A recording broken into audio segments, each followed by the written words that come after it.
I vaguely remember. Pero nung third year high school ko na, ang mga kabanda ko na, ayan, sila Joel na.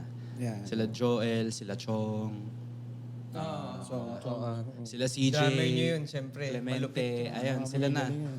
Kami na yung kami na yung next gen na In Her Arms nung As in time Doc na yun. In Clemente? her arms. In Her Arms. Ang original members ng In Her Arms nun, sila Joseph Lim, sila Ryan Garde, Alright. sila Garde. Bon Coral, ayan. Hindi ko Sila alam. yung OG na In Her Arms. Tapos, ayun si Joel. Joel din pala, In Her Arms siya nun. Pianist. Tapos, di syempre, nung third year na kami, wala na sila Joseph eh. So, parang kami nagtuloy nung In Her Arms. Yes. Parang Okay. ganun. Okay. Tinuloy namin siya hanggang fourth year eh. Mhm. Tapos ngayon, syempre, first year college na, di ba?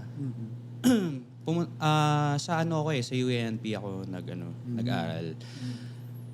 Going into UANP, sabi ko sa sarili ko, dapat pag nasa Manila ako, babanda ako. Pero it never happened eh.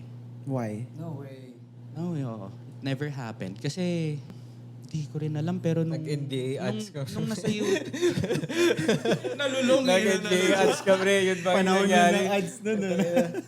Pero nung nasa UANP ako, parang wala kasi ako nakita na parang pwede kong maging kabanda sa mga schoolmates ko. Hindi naman sa no offense, pero parang parang hindi ko nakikita na magkakaroon ako ng banda sa school na to. Parang ganun. Pero was there a band scene doon? Kasi I think very... Matumal. Honestly, I think matumal sa siya. UANP in general, hindi ata masyado. Yeah. Wala ako Pero nagkaroon ng nagkaroon ng initiative sa UANP na magkaroon ng club. Actually may nabuo na club. Pero nung nandun ako, parang hindi siya masyado nag-gain ng traction. Tumal talaga. For me. Tumal. Pero although we made an effort na magkaroon ng club. This And was 20, ano na ba? 2011. 2011. 2011.